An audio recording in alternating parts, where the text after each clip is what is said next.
Hey guys, I'm that nerd Louis and welcome to my latest video. So, basically, it's nearly the end of 2015. This video will be going up on either New Year's Eve or the day before New Year's Eve.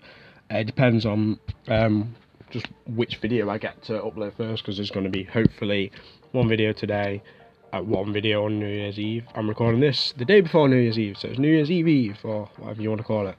But anyway, basically I'm going to be doing an entertainment review of the year for 2015, just to wrap everything up, talk about what I've liked, what I haven't liked, and just bring everything together, summarise how the year was in terms of entertainment. So there's three separate categories I'm going to be using. There's games, there's movies, and there's TV shows. So we're going to get right into it, starting off with the games. Now, the gameplay in the background will either be Star Wars Battlefront or Black Ops 3, depending on how long the video gets to and which I think fits better. But yeah, you'll see which game it is. Starting off, first game that was supposed to be massive this year, Star Wars Battlefront.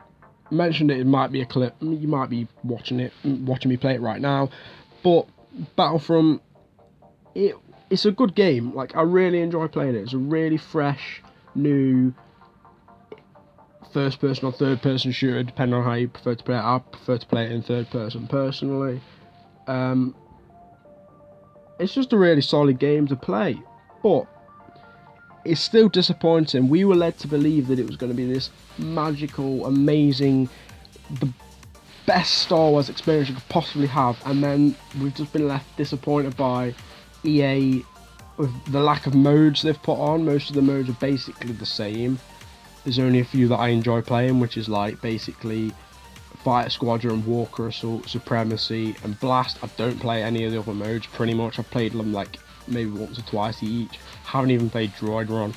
And it's a good game, but it just lacks so much stuff. Like, obviously we knew that going into it that there wasn't going to be any space battles. And yeah, Fighter Squadron's a really good mode, but I kind of just feel like we need that space, that like the capability of next gen consoles. We should be able to go from a battle just on the ground and get in a fighter, transition, fly up through the atmosphere and head into space and stop, being in a space battle like we've seen so many times on like actual Star Wars. When they take off from a planet, they go into a space battle. Surprisingly enough, the space battles aren't just like randomly just like happen. Like sometimes they do, like they'll just be like traveling through like hyperspace or whatever and they get pulled out into a fight, but more often than not it's coming from a planet, and I feel like that's something that they should have done. And there's just a lot more little nitpick things with the game, such as the fact that on Hero Hunt it cycles round heroes. It doesn't pick a random one. Like when you kill the hero and you become them, you know who you're going to become next, so you'll just wait until, well, either the next one is Boba Fett or Luke Skywalker, and probably just pick them because they're like the best heroes on the game. And I just think it should be a much more randomised, and EA need to fix the spawns. The spawns are horrendous, but it's a decent game. It just needs a lot of improvement, and I hope for the sequel that they're going to be making that this game is just even better and they just nail it perfectly. Because this is a good starting point, but I feel like they need to, get going a bit more for the next one. But anyway, guys, straight into the next game of 2015 for me. It was Batman Arkham Knight. It's just the perfect Batman game for all aspects of Batman's sort of mythos and just how he is. Obviously, you got the normal combat, you got the stealth combat, you got the Batmobile use, like just driving around and the combat in that. And then you've also got like some of the scenes where you get to be Bruce Wayne as opposed to Batman, and it's just really sort of gauges all aspects of Batman's life, and I just really like the game. I just think it's a really boss game, really, and it's got a great storyline. All the voice actors and that, they do a perfect job, especially Mark Hamill returning as the Joker. It's just brings for some really, really cool moments. But that's probably been one of my games of the year. But my other one is definitely Until Dawn. I just think that the guys I think it was Supermassive Games that made this, and they just did a perfect job on creating a believable universe with believable characters, because they're played by real actors, and they really used motion capture to bring those actors to life and bring the performances into the real world, and you really felt like you were kind of there, and you felt like you was getting to know these people, and you got to sort of have feelings for them and sort of realize who you don't like and who you like, and then maybe it changes halfway through, and obviously you dictate what happens in the story. And I just think it's a brilliant concept, and I know that the studio is considering making a sequel. I think what they should do is just take the same sort of idea, it's an interactive storytelling game with different choices, with you know, keep the totems and all that, keep the choices and the butterfly effect, but just transfer it into a completely different scenario, completely new characters, completely different sort of, like the mythological aspect they need to keep, but they need to make it a different thing rather than not just Wendigos again. They need to make something else. But you know, I'm really looking forward to see what they can do next. So now we're into the movies section of this review, and a movie that I just cannot go without talking about. It's got to be Star Wars Episode 7. What a beautiful and just perfect film. It's possibly one of the best films I've ever seen in like my entire life, and I just feel that like it needs special mention. Like, it's only just come out basically, and it's already broken like so many records. It's beat like Avatar, Titanic, Jurassic World. It's beat all these like massive movies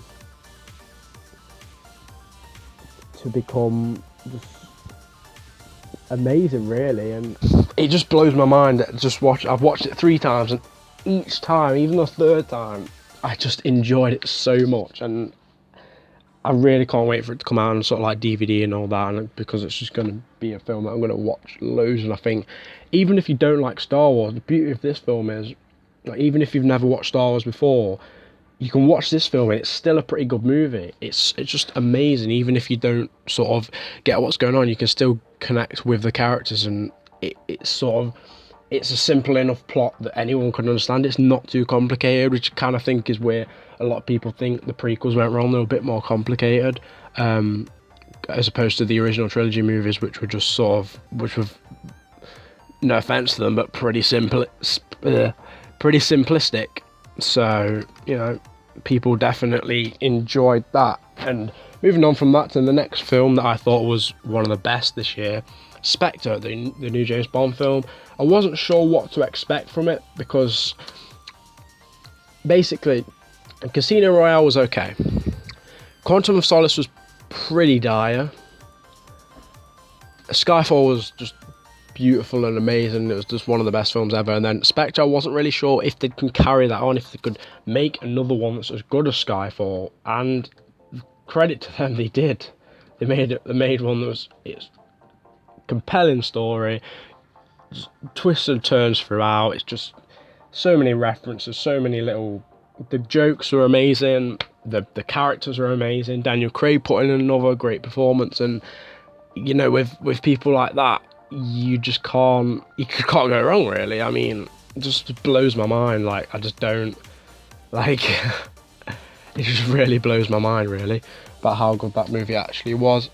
And the third film, the new special mention from this year, was Marvel's Ant-Man. Now, this film, no one really knew what to expect from it, because for a lot of people, Ant-Man is a pretty unknown superhero. Like, I knew of him, but I didn't really know that much about his story or about sort of the villains and all that sort of stuff. Whereas, like, you ask me, like, Spider-Man, you're like, oh yeah, I can name like loads of villains. Like, I don't know, what Spider-Man villain? Oh, Green Goblin, Doc Ock, Sandman, just people, things like that. But with Ant-Man, I'm like, don't really know. The Ant King? No, it's not a thing. But no, Yellow Jacket was pretty good. It was an alright villain. But I just think Paul Rudd's performance in this movie was absolutely brilliant. Like, he was just the perfect Ant-Man. Like, even though he's like a criminal and he'd like just come out of prison, and like normally like criminals, you think, oh no, I can't relate to them. I don't want to, you know, root for them.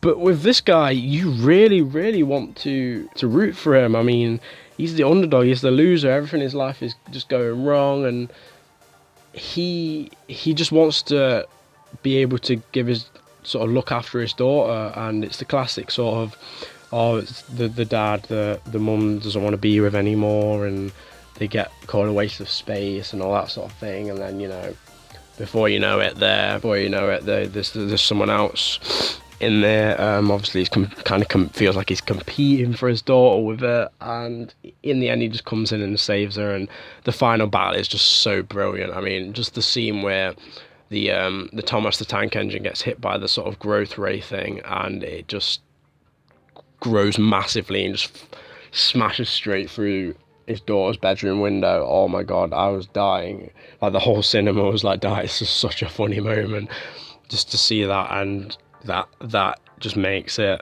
it was just a brilliant Marvel movie. Like, I loved Age of Ultron, but I definitely thought this was better than Age of Ultron, which says it all really. For a movie that a lot of people expected to be Marvel's first flop, and it just didn't happen really. And after the final section, and we'll try and hurry this along because it is dragging down a bit, we have the TV shows. Now, 3 of these are this is dominated mostly by stream shows, whether it's Amazon Prime or Netflix. There's 4 shows here. I'm going to kick it off straight with Marvel's Daredevil. It was on Netflix, and obviously we had the Daredevil movie a couple of years ago, and it wasn't great. Ben Affleck didn't do a great job. The writers didn't do a great job. It was a bit of a mess of a movie. It's just not that great. And I feel like with this show, we finally had the Daredevil story that we wanted. Like, it shows his origins perfectly. It shows how he sort of went through his younger years, like between him being a kid, between him going blind and becoming an adult, and obviously a lawyer and all that. We got to see what he was like in between, with sort of a few flashback sequences and that. And I just really thought it was a really strong story. The Kingpin, sometimes I thought it was a really strong villain, then other times, I'm not too sure. It was a bit hit and miss, really. But hopefully, with the second series coming out soon, with the likes of Punisher and Elektra going to be in it, and hopefully, I'm praying that Bullseye is going to make some sort of appearance, or someone that is kind of like a Bullseye, that's like before he became the actual supervillain. He was just some random guy who just, I don't know, he might have been an assassin before or something like that. I don't know the exact story, and they might change the comic book version of him anyway. But the definite Netflix show of the year, it's got to be Jessica Jones. I haven't even finished it yet, and I just love it. I've got like 2 episodes left, and the way they've introduced Power Man as well, Luke Cage, is just brilliant. And I know they're setting him up for the Defenders, which is like Daredevil, Jessica Jones, Luke Cage, and it's going to be Iron Fist. That's the other show that we're still waiting on. I'm not sure if that's like this year coming up, as in 2016, or if it's 2017. I can't remember. I've got a feeling it might be 2016, like late 2016, but we'll have to see about that anyway. I mean, if someone knows when Iron Fist is meant to come out, let me know down in the comments. But the thing that I really like about Jessica Jones is the hero is not just not a strong character, not just a strong character. The villain is an extremely strong character, like not in terms of strength in the actual thing, but strength as in the weight of his character, of how good of an actor David Tennant is, that he makes his character just this good. Kilgrave is just, it's sort of a villain that it's very difficult, like you just can't see a way around of how to defeat him early on. I mean, I'm not going to go into any spoilers, but basically Kilgrave has the power he can basically mind control people, tell people to do whatever he wants. Like literally he could just tell them to like jump off a bridge, they'd go do it. So it's very hard to fight, essentially, because obviously he can just tell you to go like slit your own throat, or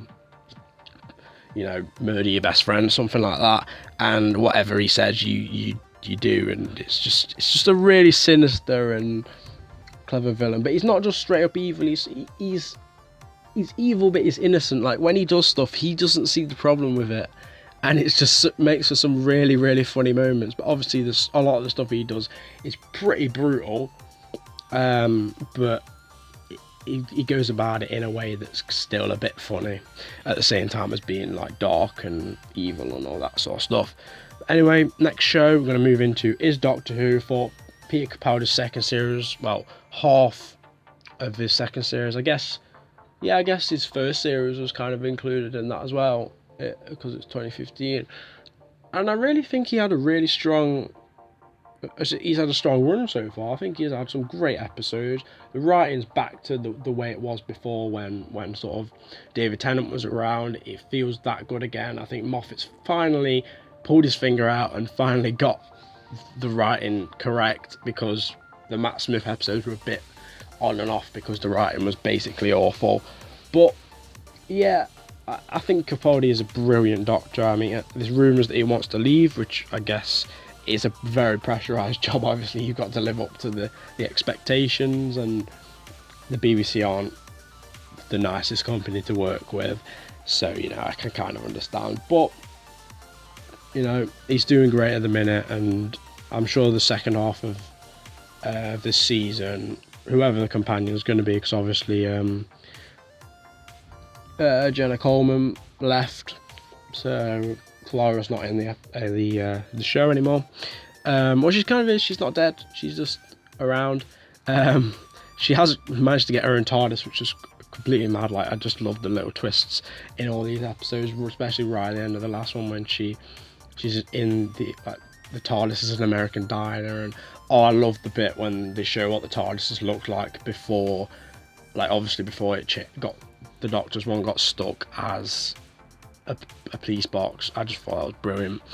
And the final part of this video is I'm just going to discuss the show Man in the High Castle. It was on Amazon Prime. It came out couple like 2 months ago maybe. I think it was late November. Yeah, it was just, I wasn't really sure what to make of it. I saw like an advert. No, I was scrolling through Amazon Prime and I saw this new show come up, and it's like, oh, the Man in the High Castle. And it had like Nazi flags on it and stuff, and I'd seen a picture previously where it was like the moon landing, but instead of an American flag being on the moon, it was a Nazi flag, and I was like, what is this show? So I watched the trailer for it, and it looks like a really, really interesting show. Basically, it's like an alternate future where Germany, like the Axis powers, Germany and Japan, won the Second World War and eventually conquered America, and it's just about sort of what would happen if like that happened in real life. It's sort of a what if scenario, and I just really like the concept of it. I love sort of dystopian future things and alternate realities and all that sort of stuff. Really think that's a solid part of science fiction, and it's just a brilliant show. Just twists and turns all throughout. You never really know what's going to happen, and the first series is amazing, and I really cannot wait for the second one because they left us on a massive cliffhanger. I'm not going to spoil it at all, but honestly, if you don't have Amazon Prime, go get the trial. Just go get the trial, watch Man in the High Castle, and cancel your thing before it runs out so you don't get charged. Then you can watch this show for free, essentially.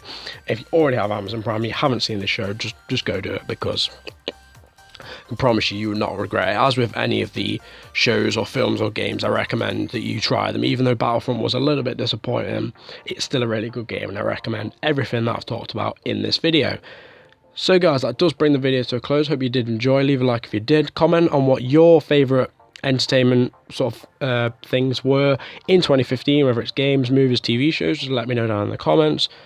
Subscribe if you enjoy my content and you've not subscribed already. The subscribe button is somewhere around.